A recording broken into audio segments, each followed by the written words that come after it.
Hi hello ನಮಸ್ಕಾರ friends. ಸ್ವಾಗತ ನಿಮ್ಮ ನೆಚ್ಚಿನ ಮಾತು ಮತ್ತು ಕವಿತೆ ಯೂಟ್ಯೂಬ್ ಚಾನಲ್ಗೆ. ನಾನು ನಿಮ್ಮ ಸತೀಶ್ ಬಿಳಗಿ. ಈ ಹಿಂದಿನ 2 ವಿಡಿಯೋದಲ್ಲಿ ನಾವು ನಗು ಮತ್ತು ಸಕಾರಾತ್ಮಕತೆಯ ಬಗ್ಗೆ ತಿಳ್ಕೊಂಡಿದ್ವಿ.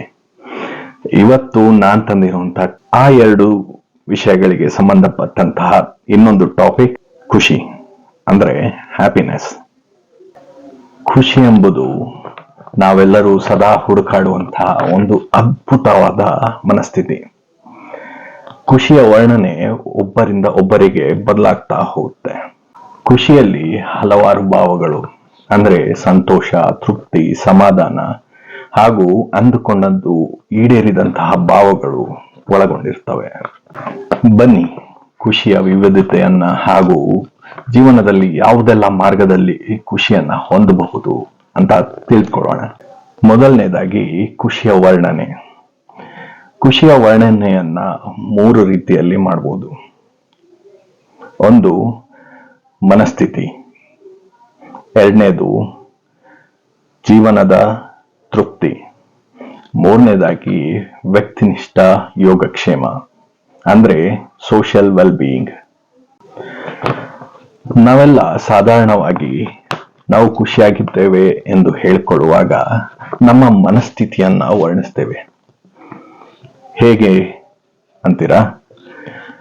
ಉದಾಹರಣೆಗೆ ಹೇಳೋದಾದ್ರೆ, ಇತ್ತೀಚೆಗೆ IPL ನಲ್ಲಿ ಮಹಿಳಾ RCB ತಂಡ ಕಪ್ ಗೆದ್ದಾಗ ನಮ್ಮ ಕನ್ನಡಿಗರಿಗೆ ಹೆಚ್ಚಿನ ಹೆಮ್ಮೆ, ಸಂತೋಷ ಆಯ್ತು.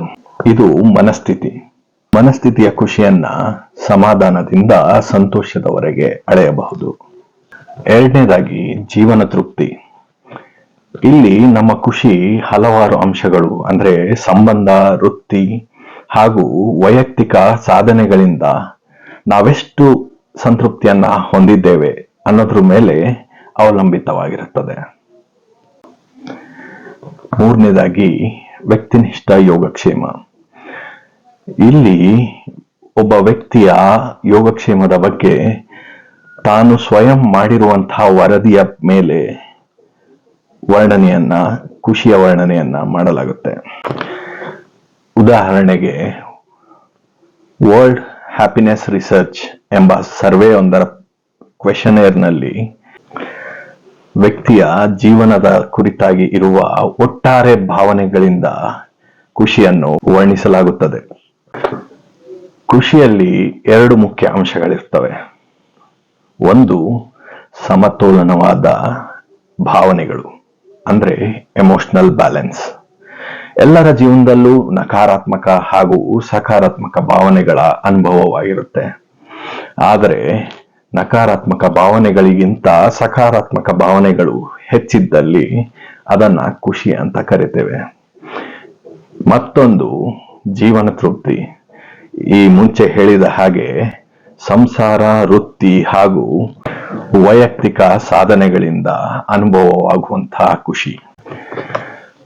ಖುಷಿಯ ಸೂಚನೆಗಳು ಏನೇನು, ನಮ್ಮ ಬದುಕಿನಲ್ಲಿ ಖುಷಿ ಇದೆ ಎಂಬುದರ ಸೂಚನೆಗಳು ಏನೇನು ಅಂತ ತಿಳ್ಕೊಳ್ಳೋಣ. ಖುಷಿಯು ಹಲವಾರು ರೀತಿಯಲ್ಲಿ ವ್ಯಕ್ತವಾಗುತ್ತವೆ.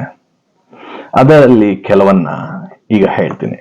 ಅಂದುಕೊಂಡಂತೆ ಜೀವನ ನಡೆಸುತ್ತಿರುವ ಅನುಭವ, ಸಮಯಕ್ಕನುಗುಣವಾಗಿ ಬದುಕು ನಡೆಸುವುದು, ಬದುಕಿನಲ್ಲಿ ಎಲ್ಲವೂ ಸರಿಯಾಗಿದೆ, ಎಲ್ಲವೂ ಅನುಕೂಲಕರವಾಗಿದೆ ಎಂದು ನಂಬುವುದು, ಒಳ್ಳೆಯ ಹಾಗೂ ಸಕಾರಾತ್ಮಕ ಸಂಬಂಧಗಳಿಂದ ಸಿಗುವ ನೆಮ್ಮದಿ, ಭವಿಷ್ಯದಲ್ಲಿ ಮಾಡಬೇಕಿರುವ ಸಾಧನೆಗಳ ಬಗೆಗೆ ಹೆಮ್ಮೆ ಹಾಗೂ ಆಶಾಭಾವದ ಅನುಭವ, ಸ್ವಯಂ ಕುರಿತಾದ ಕಾಳಜಿ ಹಾಗೂ ಮೃದುಭಾವ, ಧನಾತ್ಮಕ ಅನುಭವ ಅಂದ್ರೆ ಪಾಸಿಟಿವ್ ಫೀಲಿಂಗ್, ಜೀವನದ ಅರ್ಥ ಹಾಗೂ ಉದ್ದೇಶಗಳ ಅನ್ವೇಷಣೆ. ಖುಷಿಯ ಹಾರ್ಮೋನ್ಗಳು.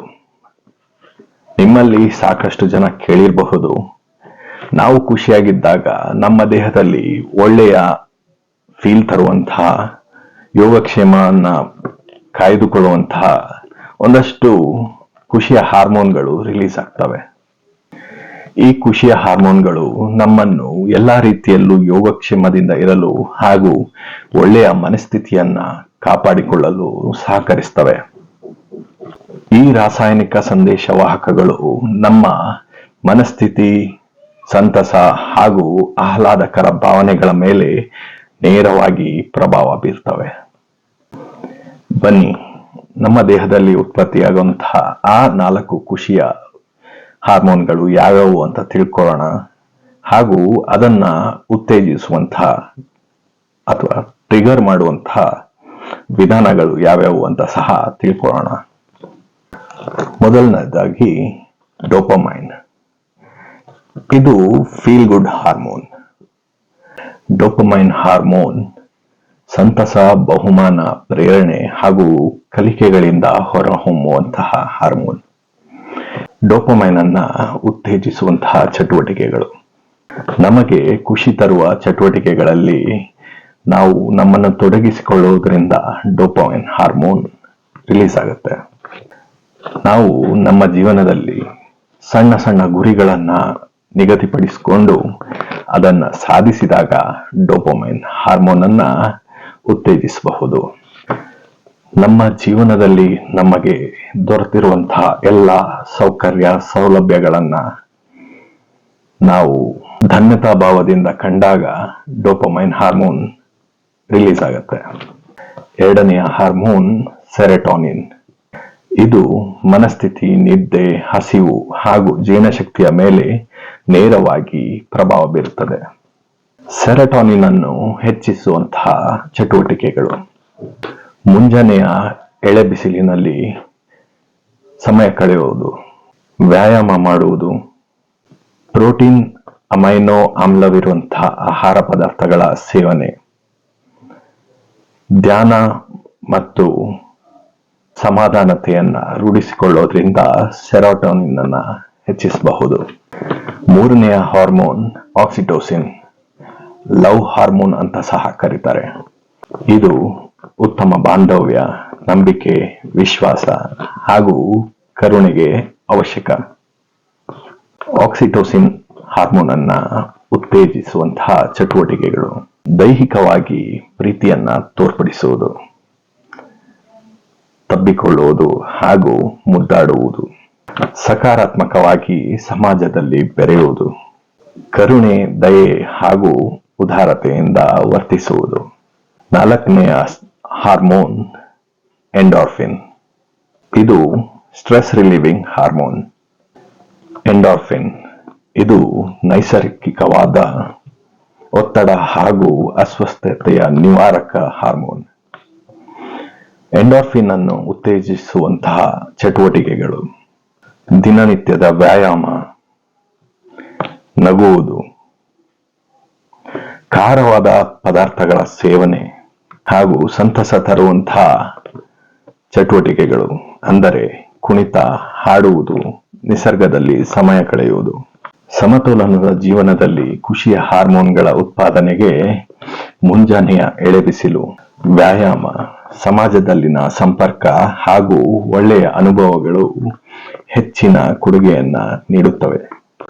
ನೆನಪಿರಲಿ, ಖುಷಿಯಿಂದ ಇರುವುದು ಅಂತಿಮ ಗುರಿಯಲ್ಲ, ಅದೊಂದು ಸುಮಧುರ ಪ್ರಯಾಣ. ಅಲ್ಲಿಗೆ ತಲುಪಲು ಬೇರೆ ಬೇರೆ ಮಾರ್ಗಗಳ ಆಯ್ಕೆ ತಪ್ಪಲ್ಲ. ಖುಷಿಯ ಕಾರಣ ಸಣ್ಣ ಸಣ್ಣ ಕ್ಷಣಗಳಾಗಿರಬಹುದು ಅಥವಾ ದೊಡ್ಡ ಜೀವನಾಕಾಂಕ್ಷೆಯ ಈಡೇರಿಕೆಯಾಗಿರಬಹುದು. ಖುಷಿ ಎಲ್ಲರಿಗೂ ಬೇಕು. ಎಲ್ಲರೂ ಖುಷಿಯಿಂದ ಇರಬೇಕು.